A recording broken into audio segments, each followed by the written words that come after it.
Hello, everybody, and welcome to CX Today. My name's Floyd, and today I'm joined by two excellent customer experience analysts to run through all of the latest news coming out of Salesforce. So today I'm joined by Rebecca Wetteman, CEO and Principal Analyst at Valoir, and then we've also got Michael Fawcett, Founder, CEO, Chief Analyst at Arian Research. So it's great to have you both on again. You guys are famous around CX Today, so. So joining good company. I know obviously everyone's probably expecting Charlie. He's not had a makeover. It's me stepping in today. So I think it'd be good just to jump straight into the news really. So I think the first thing to cover off is obviously Salesforce and Google strengthen their partnership to allow joint customers to access Google Gemini within Agentforce. So Rebecca, I'll come to you first actually. I guess the first question would be, what did you make of the news? I think we're going to continue to hear a lot of these kind of we love each other announcements in the space. We tend to hear less about when the breakups happen. And it's important to note that, Salesforce and Google have had a relationship for a long time. I can remember when they were giving away lava lamps back in the mid-2000s when they announced their first partnership, right? I think what this does mean is that for customers that want to have a choice, they know that they have a choice in hyperscalers if they're going with Salesforce, right? I don't see Google being a big sales arm for Salesforce with this, right? They're not selling typically to the kind of folks that are Salesforce buyers, but it does give Salesforce an answer for folks that either don't want to go with AWS or simply want choice as they think about hyperscalers moving forward. Mm-hmm. Yeah, sure. And bringing in Michael here, what were your thoughts of the news, and kind of do you think we can expect to see more partnerships evolving as we move forwards? I know there's been tons of other partnerships being announced recently. Yeah, I mean, I think it's an interesting time, right? Because you've got lots of different AI capabilities that are coming together from different vendors, and so they're depending on where they are in that ecosystem, and obviously Salesforce at the application layer. It's useful to have a tighter integration with Gemini. Good model, good context window, good performance. It's good, as Rebecca said, it's an obvious play for them to say they support all the hyperscalers, and it's a good storyline, I think. And then there are a few little pieces around the edges that I thought were interesting. Like I think the Tableau native integration with Looker and BigQuery is interesting. And very useful for the customers. That's certainly something that I'm sure a lot of customers have either done on their own or wish they could do on their own. And then the same thing with Slack and Google Workspace, although I am interested to see what that actually looks like once they roll that out. But that could be really useful as well. So it seems like a positive, typical partner announcement that covered a bunch of different pieces and tried to tie that all together. I know they did say something about valued at like 2.5 billion over 7 years or something, which is not that much money in 7 years, but I'm not exactly sure how they get that number, but anyway. Yeah, sure. And I think obviously moving on, if we could talk about Agentforce 2dx, it's obviously the next evolution of Agentforce platform. I always feel like if I'm away for 2 days, Agentforce has got some kind of new thing to talk about. So it'd be great to cover off that in a little bit of detail. So I'll come to you again, Rebecca. Obviously, the platform launched at the beginning of March, but I think it'd be quite good to kind of cover off how it's different to what came before, because I think sometimes a lot of these updates can kind of go under the radar when there's kind of so many going on all at once. Yeah, and I think it's important to note, Floyd, that it's really now and really in the past sort of 8 weeks that we've seen folks start to come into live production with what we would consider agents with Agentforce, right? I mean, people have been kind of dipping their toes into the water for a while, but what we found was that there was a lot of work being done by folks that sort of did DIY approaches over the past 2 years where they'd sort of try to cobble things together. And what they found was they spent a lot of time, they spent a lot of money, and they didn't get to something that would actually work. Right? We saw folks with DIY approaches getting to about 50% in terms of just accuracy, in terms of responses. And accuracy is a pretty low bar for AI. Right? If I get a thumbs up because it doesn't tell me to put glue on pizza, I'm not sure I'm really going to rate that as a success story. What we are seeing is customers be successful with Agentforce today because the guardrails are in place, because the prompt engineering is in place, because the instructions can be done with a low-code user interface. And I think probably the most interesting thing for us in looking at customers that are actually using it, it's not that sort of, oh, I've got to get my data ready so I can point my AI at it. Now it's, I build my agent, I test it, I can see very quickly where the gaps are in my data, where I need to either add a layer of instruction or correct data or dedupe data so that the agent delivers the correct answer. So it's almost sort of reverse engineering data hygiene in a way that helps customers see very quickly where can they get quick wins with Agentforce or where do they need to make changes. And I think that's the difference and the shift that we're seeing as we go to sort of the platform piece. And I know this is a really long-winded answer, and sorry, but I can get to accuracy much more quickly. And I can see much more quickly where I'm likely to get business results because I'm doing it in this spin up the agent, point at the data, see if it's giving me correct answers. Then I can see where I need to refine it in a really quick and iterative and business friendly way. Yeah, definitely. It kind of feels a little bit more like we're getting that kind of like golden thread of information through with Agentforce, which I think is a really exciting time, especially as it evolves into the future. So I just wondered, Michael, if you had any thoughts on the Agentforce 2dx platform.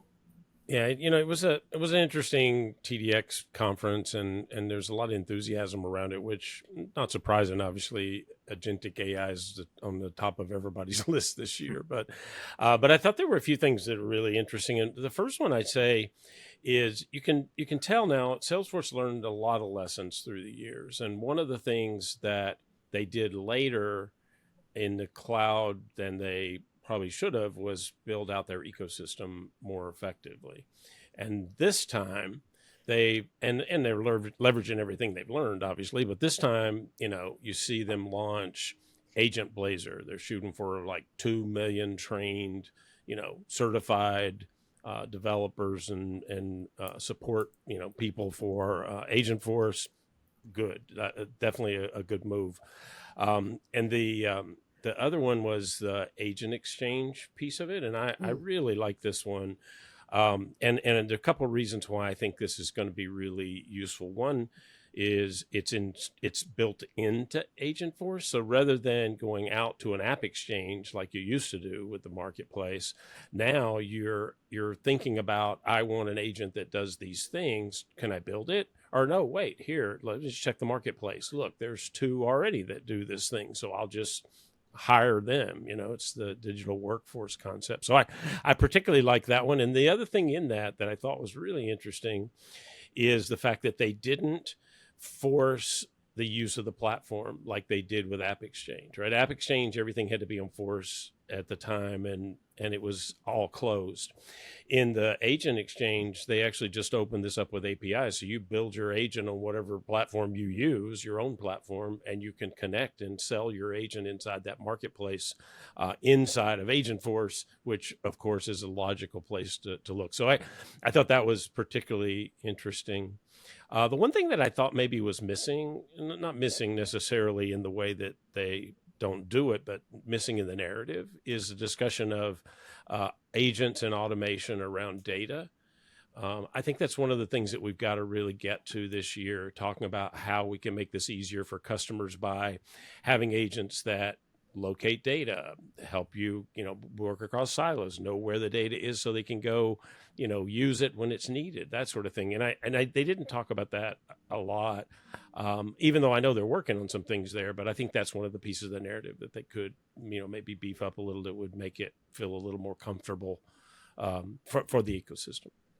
Yeah, and I would agree with Mike. I think the ecosystem part is a key part of this. I think just the fact that we've seen so many partners come out with, frankly, pretty advanced portfolios of agents already. If you look at what Coastal is doing, if you look at what Elements Cloud is doing with having really a lot of good pieces that have quickly identified where the roadmap is for Salesforce and Agentforce, where they complement, where they can fit in, and started to deliver agents in those areas where they can really help both with penetration of the market with Agentforce, but also with monetization of their own kind of product and suite offerings. Very different from where we've seen sometimes in the past, where Salesforce is coming up with something and it's almost just a surprise to partners as they're trying to keep up with it.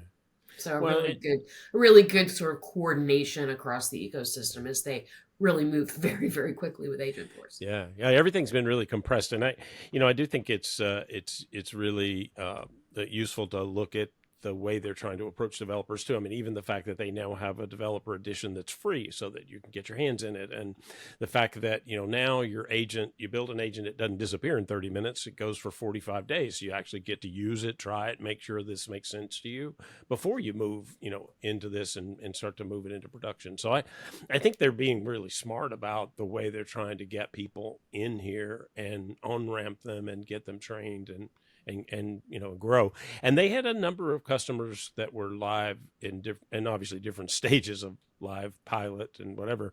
But I was surprised by the number. I thought that was they've moved very quickly over the last 6 months or so. Mm-hmm. Yeah, definitely. I agree. And I think we can kind of touch on collaboration here because, often kind of tech is siloed into different things, and we go to all of these convention and events and conferences, and we all talk about how collaboration is the key to success. But I think the way that Agentforce are kind of making moves in the last few months is probably opening that conversation a little bit more and bringing it into reality. Would you say, Rebecca? I would, and I think it's going to be very interesting to see how the combination of Slack and Agentforce evolves as we move forward, thinking about collaboration, right? Because I think that since the acquisition, we've seen this sort of divide between the Slack developer audience and the Salesforce developer audience, and I think both some of the leadership changes and the sort of directional changes that we've seen in the way the two organizations are talking about development are going to bring them closer together. So if you can imagine an environment where I'm maybe building an agent that interacts with other agents or interacts with other humans, but sort of lives in Slack, there are lots of different ways that development and coordination can take place, but it's a great way to leverage the combined capabilities of the two platforms. And also, they're two very strong developer communities. Yeah, sure. And Michael, I'm not sure if you had anything to add on to that. No, I mean, I think they're moving in the right direction, and they're moving quickly in the right direction. And I was really encouraged. I will say that my one anecdote was I got to try Agentforce, and when I was at TDX, and so they have a little session you could build an agent and get it to do things, and they let me use the new interface that's not released yet. It's coming out in the next few months. It was a conversational interface, and I literally in 10 minutes, without touching a keyboard, developed an agent that functioned correctly and accurately and, did exactly everything that I needed to do. And, I'm not a developer, and I'm certainly not an Agentforce developer. They made the process so intuitive and easy, and and frankly, in a conversational way. The Agentforce, prompt is asking you for, well, what about this? How about this? You want to do this? It was really a good experience. Mm. Yeah, brilliant. That's good to hear. And I think the final topic that'll take us through to the end of the conversation today is something I've kind of been waiting for since the start. Obviously, Benioff's been teasing a move into ITSM space over the last couple of months. He's been hopping on podcasts here and there and kind of dropping hints. And to me, this kind of feels like a snipe back at ServiceNow, with them obviously looking to come into the CRM market. I just want to get your thoughts on this. Maybe Michael, we'll start with you. Do you think it's going to start heating up soon? Well, I mean, I do think that we're absolutely correct. It's clearly a typical Mark Benioff way to come back at a competitor that's been moving in the CRM direction. Do you think Salesforce, if it wasn't for ServiceNow, would Salesforce be going, you know what, the next big market we're going to go after is ITSM? I doubt it. I'm sorry. Or employee workflows, which is the other one. Yeah. Well, yeah, absolutely. So it's an interesting one. It's, ITSM is a fraction of the size of CRM. Certainly, ServiceNow has done some interesting things, and trying to get into agentic and trying to catch up from a CRM perspective, and buy MoveWorks, and there's a lot of things around the edges, and I can see why Salesforce wants to be a more aggressive competitor with them. I mean, maybe, I don't know what the solution's going to look like, but I guess, you could sell it into your own customer base. You could do that for a long time and not run out of customers or prospects. So, you know. Yeah, and Rebecca, bringing you in here.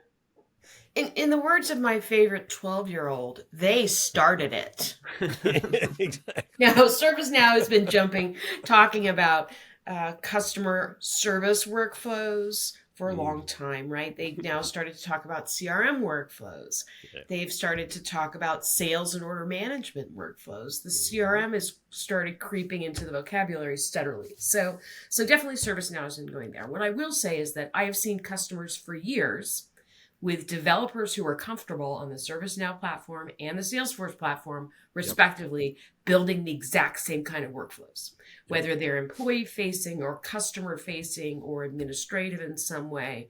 There's nothing about the workflow capabilities, the database capabilities.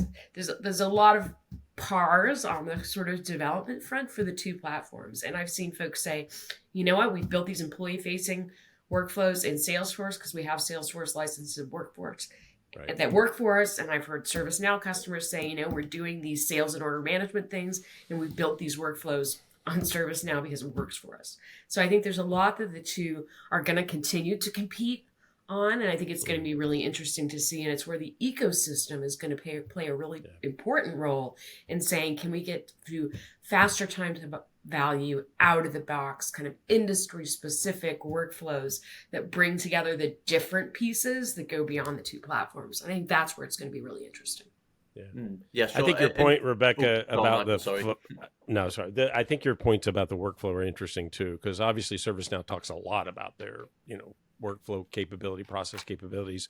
Salesforce has had this for quite a long time, and Salesforce Flow is certainly as usable and as effective, and a lot of customers use it.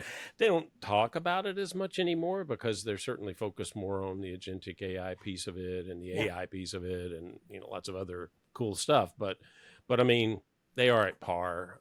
So it's interesting. You're right, to see how that plays out, I think. And you look at the agent capabilities in Yokohama with ServiceNow that are now available, right? There's interesting sort of competition window between Agentforce and Yokohama now in terms of what's actually capable and available in products. So it's going to be an interesting time to watch both what customers do from an adoption perspective and what partners do in driving adoption of the agentic AI agents on both platforms. Yeah. And the MoveWorks acquisition by ServiceNow, I mean, that's a really good move. MoveWorks has a very nice agentic platform that I think they can move in and really gain a lot of capability and credibility much more quickly than they could have done if they were trying to do all that on their own.